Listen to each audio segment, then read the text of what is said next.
Alrighty, welcome to day 2 of creating my webcomic called Alekine's Gun.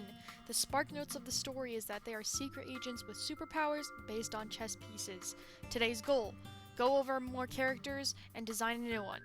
The first characters we're going to be going over today is actually a duo, Alpha and Bravo. Before I show what they look like now, let me just quickly go over how I came up with their concepts. So it's always bothered me that people act like clothes can only be worn by certain people, so I wanted to create these two characters where one was a girl who acted very masculine and dressed like Adam Sandler, and the other was a very buff dude who loved wearing girly clothes, makeup, and painting nails. Here's the first picture I ever drew of them. They are the besties ever. Here's a pic of the girl dressed like Adam Sandler. Anyways, onto my story. Here's what their first concept and uniform looked like. Their names were originally Emerald and Ruby. I wanted to make Emerald obsessed with fighting and Ruby always right there to protect her if something were to go wrong. As you can see, I made Ruby, now Bravo, more of an angry on the outside, soft on the inside kind of deal. This didn't stick though because there's no need for a buff dude to always be looking scary, you know? Anyways, let's start off with Emerald in the stick figure style. Now I know what you're thinking. Aren't emeralds green? Why is she a dull blue-green swamp color? Well, I was researching emeralds and I noticed that they come in a variety of colors, but the ones that sell the most are the pure green ones. She doesn't really fit into normal standards or stereotypes, so I wanted her to be an off color of green. You'll also see that I gave her the ability of strength boost. It just suits her, and I know my girl loves a good fight. This is Ruby in the stick figure style, and I did the same thing when picking his color. No, I did not make him pink because he's feminine. I made him pink because rubies are usually red and he's just built different. Only other thing to note here is that I gave him an amplify ability. I wanted Alpha and Bravo to complement each other not only in personality but in fighting styles as well. Unrelated, but here's my favorite picture I've ever drawn of them. It's just so cute. Onto the 3.5 gen for Alpha. I gave her a new hairstyle. As someone who is masculine, she wouldn't want to keep putting her hair into these nice clean ponytails and buns. She'd just throw it up into a messy bun, you know? I really liked this huge bow I put in her hair, but she would never do this herself. Bravo would have to force her to wear it, and I don't want to make her wear something that she's uncomfortable with. Onto 3.5 gen Bravo. Not much to note here. I just liked the really long sleeves. That's all. And finally, here's what Alpha looks like today.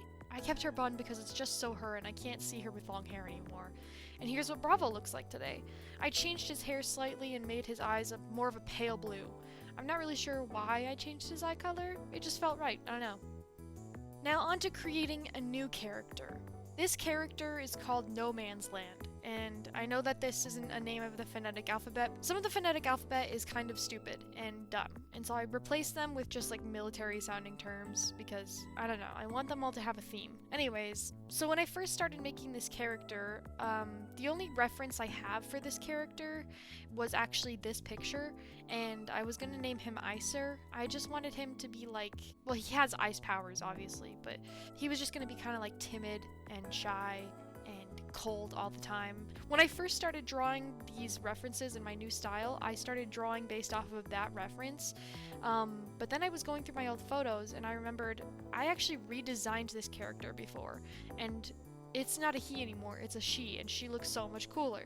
So I traced my old picture that I drew of her, just made her new. When Dress to Impress was really popular, I made her outfit in Dress to Impress because I loved making my OCs on Dress to Impress. It was really fun. But yeah, I redesigned her in Dress to Impress because, you know, Dress to Impress is more of a girl's character game, not so much a guy's character game. And I don't know, just No Man's Land just fits her better. Plus, she's a lesbian, so she really is No Man's Land. Anyways, here's how she turned out. I gave her pink eyes because she has like this pink theme going on with her clothes, and I don't know, I just kind of liked it that way.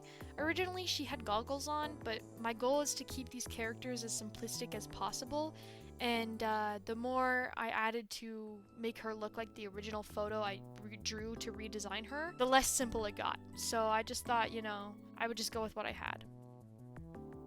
Anyways, that's No Man's Land, and that's our first non-pawn character. She's a rook. Let's do one more character for this video who also isn't a pawn. Please welcome to the stage, Juliet. Originally, I created her for a different story about these bird people who were being experimented on without their knowledge. It was a whole thing, but these bird people can transform their arms into wings and their feet into talons at will. I've always had an OC in every story that is a bird-person hybrid thing for some reason. I don't know. I just am obsessed with bird people, I guess. Anyways, when I was making her in my new style, I wanted to keep that original outfit she had in some way. She also originally had bangs, but I changed her hairline to be like Vanilla Mace's because I love the way her hair looks. Anyways, that's gonna do it for me for this video. Thank you to those who watched, and a special thank you to those who subscribed, and an ultra special thank you to my Patreons, BKB and Kate Wait. I'm so sorry I forgot to shout you guys out in the last video. That is so my bad. Anyways, I'll see you in the next one.